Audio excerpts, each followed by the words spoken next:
भारत रंगों का देश है।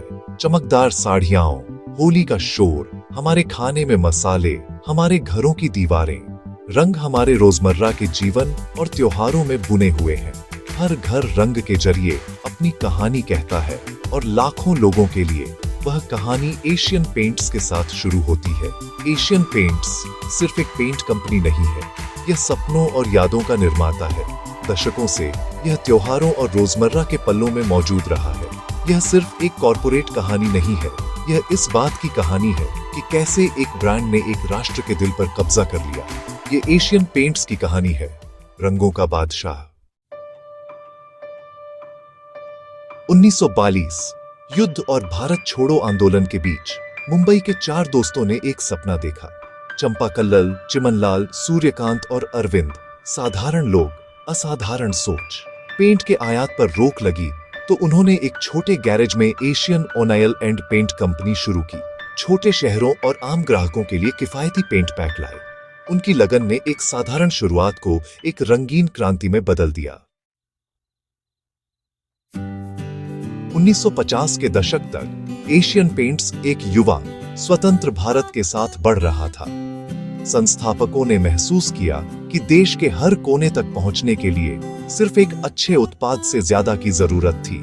जबकि प्रतिस्पर्धी बड़े शहरों के थोक विक्रेताओं पर निर्भर थे, एशियन पेंट्स ने छोटे शहरों के डीलरों के साथ सीधे संबंध बनाए। उन्होंने पूरे भारत की यात्रा की, दुकानदारों से मिले, सुना और विश्वास बनाया। डीलर्स सिर्फ ग्राहक नहीं बल्कि भागीदार बन गए। इस डायरेक्ट टू डीलर मॉडल ने एशियन पेंट्स को नियंत्रण और गहरी बाजार अंतर्दृष्टि दी। डीलर्स मूल्यवान महसूस करते हुए ब्रांड के वफादार एम्बेसडर बन गए। 1952 तक सिर्फ 10 साल में एशियन पेंट्स का वार्षिक कारोबार 23 करोड़ रुपए था। किफायती, गुणवत्तापूर्ण पेंट और एक मजबूत डीलर नेटवर्क ने उन्हें उन जगहों तक पहुंचने दिया जहां कोई और पेंट कंपनी नहीं पहुंच सकती थी। 1950 के दशक के अंत तक एशियन पेंट्स भारत की नंबर 1 पेंट कंपनी थी। उन्होंने सिर्फ एक व्यवसाय नहीं बनाया, उन्होंने एक परिवार बनाया। विश्वास उनका सच्चा रंग था। 1960 के दशक में एशियन पेंट्स भारत के साथ भावनात्मक रूप से जुड़ना चाहता था। R.K. लक्ष्मण ने गट्टू का निर्माण किया, एक शरारती लड़का जिसके पास एक पेंट ब्रश और बालों का एक गुच्छा था।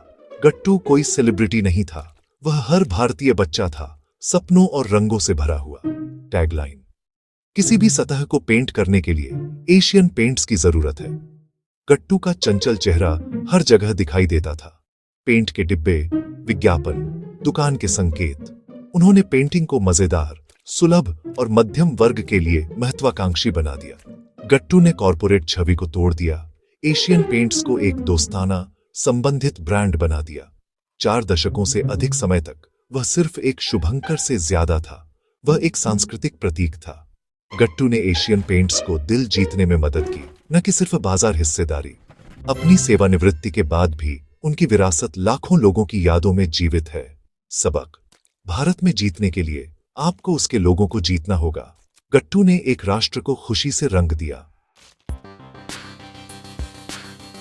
1970 के दशक में एशियन पेंट्स ने एक बड़ी समस्या का समाधान करने के लिए कदम उठाया: सीमित रंग विकल्प और असंगत शेड्स। उन्होंने अनुसंधान में निवेश किया और भारत में कंप्यूटरीकृत रंग मिलान लाए। इस तकनीक ने ग्राहकों को हजारों शेड्स में से चुनने की अनुमति दी, हर बार पूरी तरह से मिश्रित। डीलर्स को अब अंतहीन डिब्बे स्टॉक करने की जरूरत नहीं थी, वे मांग पर कोई भी रंग बना सकते थे। पेंट खरीदना एक रचनात्मक अनुभव बन गया, न कि एक बोझ। इस नवाचार ने एशियन पेंट्स को एक बड़ा फायदा दिया: ग्राहकों और डीलरों दोनों को सशक्त बनाना। इसने दिखाया कि वे सिर्फ एक निर्माता नहीं बल्कि एक अग्रणी थे। प्रौद्योगिकी उनका ब्रश बन गई, एक नया भविष्य रंगते हुए। कंप्यूटरीकृत टेंटिंग सिस्टम ने उद्योग को बदल दिया। एशियन पेंट्स ने साबित किया कि नवाचार सफलता के लिए सबसे अच्छा रंग है। उन्होंने सभी के लिए पसंद और गुणवत्ता को सुलभ बनाया। 1980 के दशक में ग्रामीण भारत में बदलाव आया और एशियन पेंट्स ने वहां अवसर देखा जहां दूसरों ने बाधाएं देखी। अधिकांश कंपनियों ने गांवों को नजरअंदाज किया, लेकिन एशियन पेंट्स ने उनके लिए नवाचार किया। उन्होंने छोटे किफायती पेंट के पाउच पेश किए, जिससे हर किसी के लिए रंग सुलभ हो गया। अचानक पेंटिंग एक लग्जरी नहीं थी, यह हर घर, हर अवसर के लिए थी। उनका वितरण नेटवर्क सबसे दूरस्थ दुकानों तक भी पहुंचा। उन्होंने सिर्फ पेंट नहीं बेचा, उन्होंने एक नया बाजार बनाया और ग्रामीण आकांक्षाओं को पूरा किया। जबकि प्रतिस्पर्धी शहरों पर केंद्रित थे, एशियन पेंट्स ने भारत के दिल में अपनी नींव बनाई। उनकी रणनीति सभी के लिए समावेशिता और प्रासंगिकता। सच्चे नेतृत्व का मतलब हर गांव, हर सपने तक पहुंचना था। 1980 के दशक ने उन्हें सिखाया कि भारत की आत्मा उसके गांवों में बसती है। एशियन पेंट्स ने देश के हर कोने को रंग दिया। 1951 भारत ने दुनिया के लिए अपने दरवाजे खोले और प्रतिस्पर्धा अंदर आ गई। कई भारतीय कंपनियों को संघर्ष करना पड़ा, लेकिन एशियन पेंट्स ने अवसर देखा। उनका गुप्त हथियार एक बेजोड़ वितरण नेटवर्क और गहरी बाजार समझ। उन्होंने उन्नत आपूर्ति श्रृंखला प्रौद्योगिकी में निवेश किया, कारखानों, गोदामों और डीलरों को वास्तविक समय में जोड़ा। डीलर्स घंटों के भीतर कहीं भी कोई भी शेड प्राप्त कर सकते थे। यह दक्षता पौराणिक बन गई। किसी भी ग्राहक को कभी मना नहीं किया गया। परिचालन उत्कृष्टता उनका किला बन गया। प्रतिस्पर्धियों के लिए भेदना असंभव। एक नए युग में एशियन पेंट्स ने साबित किया कि निष्पादन मार्केटिंग को मात देता है। उदारीकरण ने उन्हें मजबूत, स्मार्ट और अधिक प्रभावशाली बना दिया। उन्होंने एक खतरे को अपने सबसे बड़े फायदे में बदल दिया। 2000 के दशक तक एशियन पेंट्स ने भारत को जीत लिया था और दुनिया पर अपनी नजरें जमा ली थीं। उनकी वैश्विक रणनीति उभरते बाजारों में स्मार्ट अधिग्रहण, न कि सिर्फ विस्तार अपने आप में।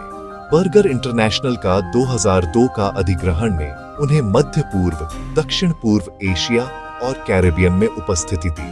उन्होंने स्थानीय संस्कृतियों का सम्मान किया, अपनी विशेषज्ञता को स्थानीय ज्ञान के साथ मिलाया। इस दृष्टिकोण ने ब्रांडों का एक वैश्विक परिवार बनाया, न कि सिर्फ एक व्यापारिक साम्राज्य। आज एशियन पेंट्स 15 से अधिक देशों में संचालित होता है। एक सच्चा भारतीय बहुराष्ट्रीय। उनकी यात्रा साबित करती है कि ग्राहकों को समझना और रिश्ते बनाना हर जगह काम करता है। मुंबई के एक गैरेज से लेकर विश्व मंच तक उन्होंने दुनिया को अपना कैनवास बनाया। उन्होंने दिखाया कि भारतीय कंपनियां प्रतिस्पर्धा कर सकती हैं और जीत सकती हैं विश्व स्तर पर। एशियन पेंट्स अब भारत के रंगों का एक वैश्विक राजदूत है। डिजिटल युग आया और एशियन पेंट्स ने इसे खुले हाथों से अपनाया। उन्होंने डिजिटल उपकरण लॉन्च किए, वेबसाइटें, एप्स और यहां तक कि AR/VR ग्राहकों को रंगों को देखने और चुनने में मदद करने के लिए। अब घर के मालिक खरीदने से पहले अपनी दीवारों को वस्तुतः पेंट कर सकते थे। उन्होंने सेफ पेंटिंग सर्विस पेश की, जिससे प्रक्रिया परेशानी मुक्त और पेशेवर हो गई। डिजिटल प्लेटफॉर्म ने बुकिंग और गुणवत्ता का प्रबंधन किया, एक सहज अनुभव सुनिश्चित किया। एशियन पेंट्स एक पेंट कंपनी से एक होम डेकोर समाधान प्रदाता बन गया। उन्होंने प्रेरणा, सुविधा और मन की शांति बेची। उनके डिजिटल परिवर्तन ने उन्हें एक नई पीढ़ी के लिए प्रासंगिक बनाए रखा। 80 साल की उम्र में भी वे एक स्टार्टअप की तरह फुर्तीले हैं। नवाचार उनका सबसे चमकीला रंग बना हुआ है। 1942 में एक गैरेज से लेकर एक वैश्विक पावर हाउस तक एशियन पेंट्स भारत की कहानी में बुना हुआ है। उनकी सफलता सिर्फ संख्याओं में नहीं है, बल्कि पीढ़ियों के विश्वास और स्नेह में है। वे सिर्फ पेंट नहीं, बल्कि भावनाएं बेचते हैं, यह समझते हुए कि एक घर का रंग सपनों की अभिव्यक्ति है।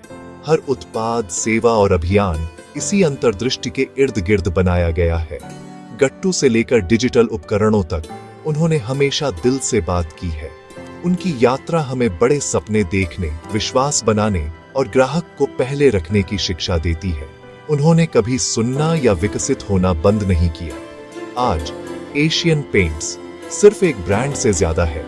यह हमारी सामूहिक स्मृति का एक हिस्सा है।